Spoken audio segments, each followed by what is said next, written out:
O tema de hoje, ação ou reação? Esse tema é um tema que nos leva a pensar, né? É um tema muito sugestivo, porque na nossa caminhada, né, na nossa vida cristã, nós vivemos muitas situações, e algumas dessas situações vão nos levar a ter ações e, na maioria das vezes, vão nos levar a ter reações, o que não é muito bom, tendo em vista que nós não podemos, assim, somente reagir, né? Então, a gente vai entender cada característica, né? A gente vai entender a característica da ação e as características da reação, para a gente fazer um paralelo e refletir sobre aquilo que nós vamos trazer para a nossa vida. Por quê?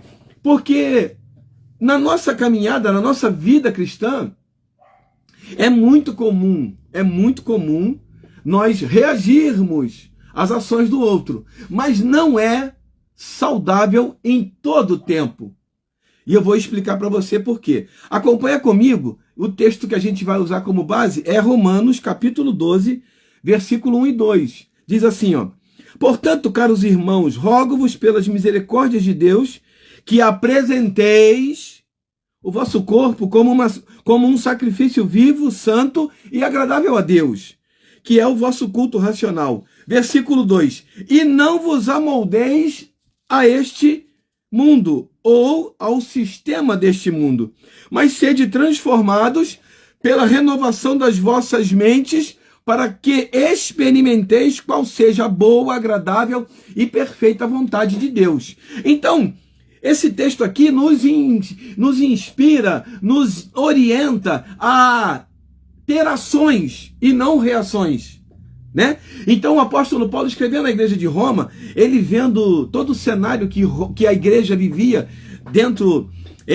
naquele contexto, e ele orienta, ele começa assim: portanto, caros irmãos, rogo que eles precisavam apresentar, é uma ação, o corpo como sacrifício vivo, concretizar. E aqui o apóstolo Paulo está tentando, de repente, combater esse tipo de sacrifício, que era um sacrifício de crianças, talvez, por melhoria na colheita, ou até mesmo naquele ritmo de que alguém tivesse nascido com defeito, não merecia viver, enfim, tem muita coisa. Mas ele diz aqui que agora o sacrifício, a partir de Jesus, era o nosso corpo em sacrifício. E aí ele pedia essa ação. Vocês precisam se apresentar, é uma ação. E essa ação não depende de ninguém, depende de cada um de nós. Ele se apresenta, aí ele vai dizer: e não vos amoldeis. Esse não se amoldar, em outra mensagem a gente já explicou e ilustrou, que era não se tornar igual ao mundo, não tomar o formato do mundo, não tomar o molde do mundo. E aí a gente ilustra isso muito bem, trazendo uma forma de gelo para fazer gelo. A gente coloca água e coloca no refrigerador, no freezer, em qualquer lugar que você faça gelo, e nesse momento a forminha que está cheio de água vai se transformar em gelo. Mas só que tem um detalhe: se a sua forminha foi igual à minha, da minha casa, ela vai ficar, o gelo vai sair quadradinho. Mas se foi igual a da minha filha, o gelo vai sair redondinho. Por quê? A água se amolda ao formato da forminha. Se a forminha for quadrada, o gelo sai quadrado. Se a forminha for redonda, o gelo sai redondo. Então, eu chego à conclusão que eu e você não podemos ser como a água, que se amolda à forminha de gelo. Nós precisamos ser diferentes da água no sentido de se amoldar. Nós não podemos nos amoldar ao sistema do mundo que jaz o maligno. Então, ele pede, ele orienta, ele roga uma ação de cada um de nós a partir da igreja de Roma. Em Roma, ele deixa essa carta, e essa carta chega até nós e nos alcança, e o mesmo princípio estabelecido naquele dia, naquele tempo, naquele contexto, ele é estabelecido para nós, nesses dias, em agosto de 2025. Então, eu separei aqui 3 características da ação, para que a gente possa entender que o que é mais saudável, né? Então eu vou separar para você aqui. Eu separei 3 características. Pastor, existem mais. Sim, existem mais. Eu separei 3. E dessas 3, nós vamos entender o quão importante é eu agir e não reagir. E quando eu falo não reagir, não é que eu não possa reagir, mas que em detrimento de reagir, né? E se eu tiver que escolher reagir ou agir, eu vou escolher agir, porque eu preciso estar à frente. E aí, a primeira característica, a ação, ela é proativa.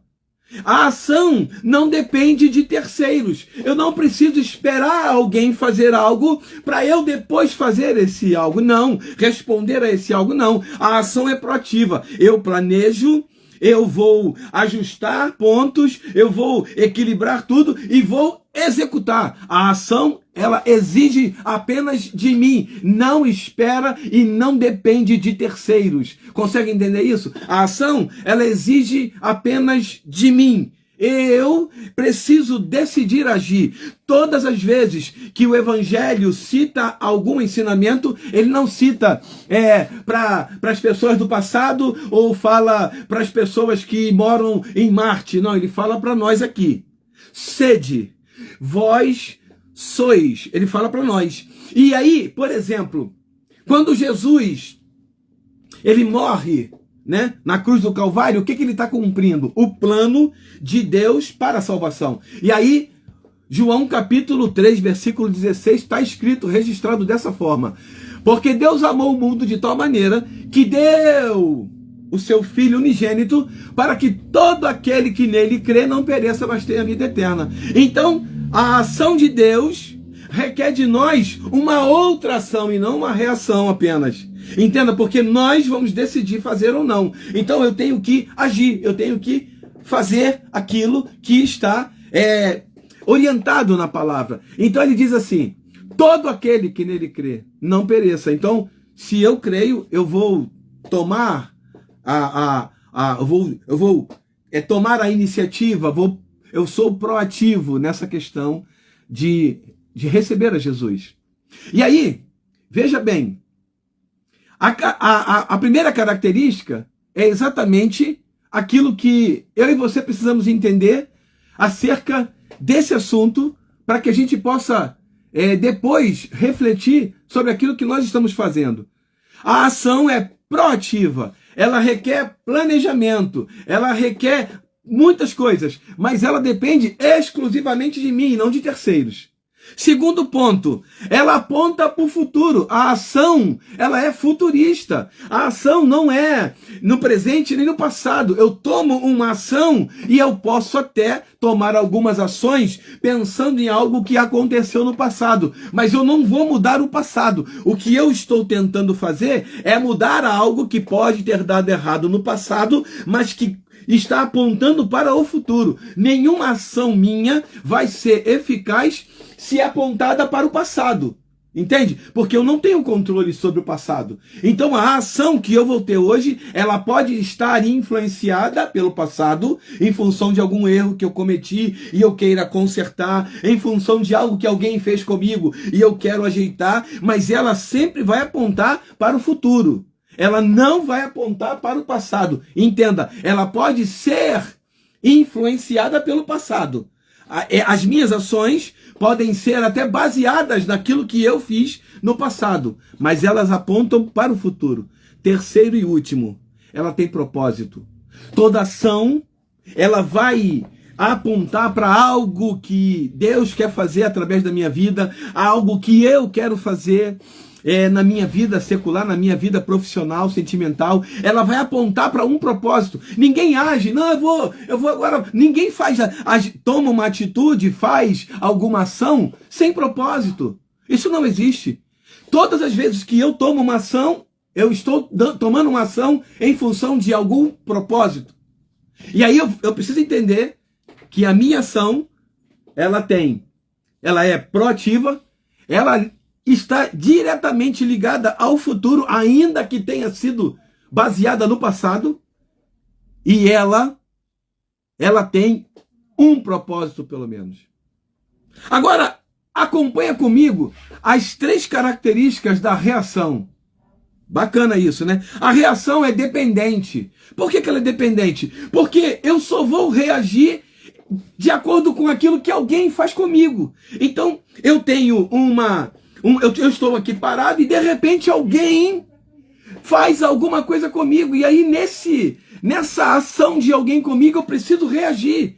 E a minha reação está ligada diretamente à ação de alguém. Consegue entender? Então, a ação, ou melhor, a reação, ela é dependente. Primeira característica. Ela é dependente, ela depende da ação de terceiros. Se ninguém agir contra mim, eu não vou reagir contra ninguém. Então a reação, ela é dependente. Segunda característica, está fixada no presente. É sempre algo que vai acontecer e que precisa ser resolvido aqui e a gente precisa reagir. E aí essa reação, né, ela é dependente e ela também está fixada no presente. Ela não está fixada no futuro. Ela não é futurista. Terceira e última característica. Ela é imprevisível.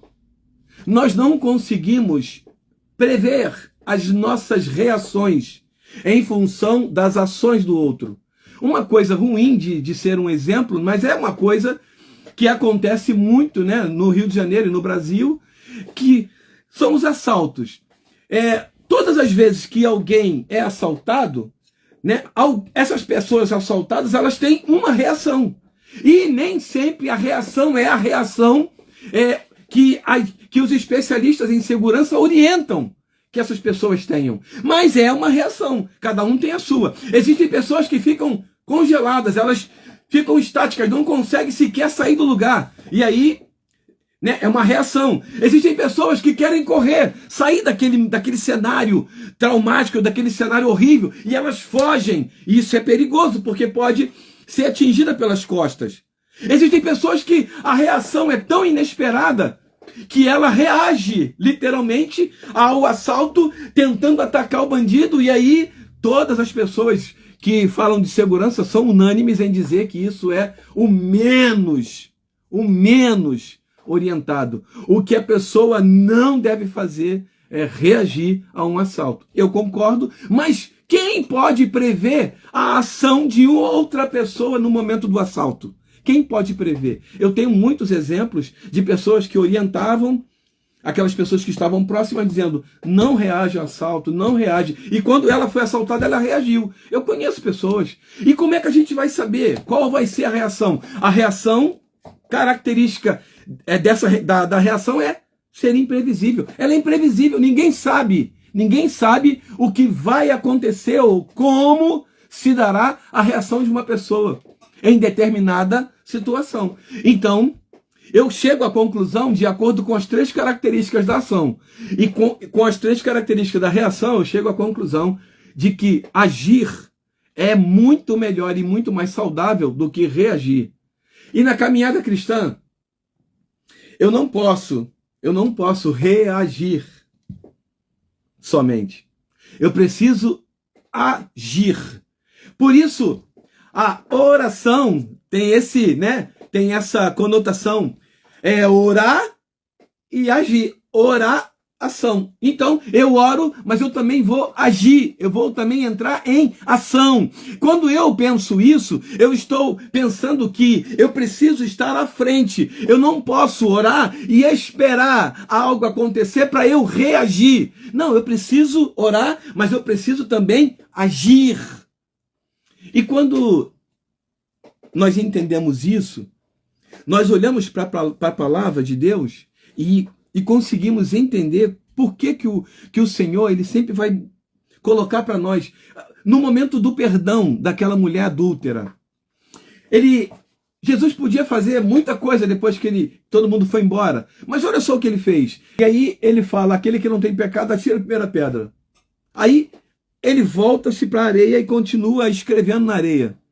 As pessoas vão saindo uma a uma, saem dali, da presença dele, e aí ele volta-se para a mulher. Onde estão os seus acusadores? Ela diz, foram embora. E aí ele diz para ela, a seguinte frase: vai e não peques mais.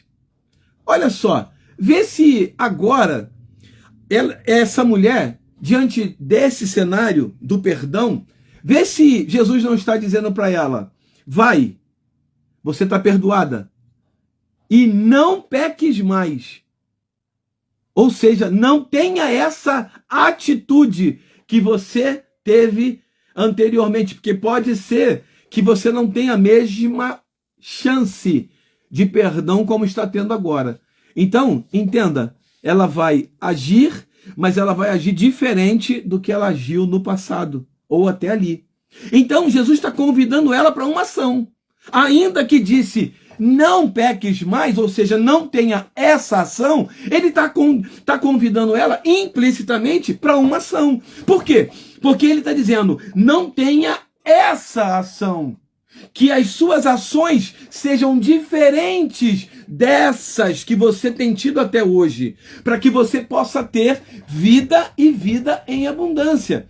Então entenda bem, em todo momento Deus está esperando de nós ações que nos levem a esse futuro e, no nosso caso, o que nós esperamos, a vida eterna. Então todas as nossas ações, elas precisam apontar para o futuro e, principalmente, estar em linha com aquilo que Deus preparou para nós, a vida eterna.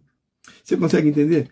Então, o desafio para nós, em algum momento a gente vai reagir a alguma coisa.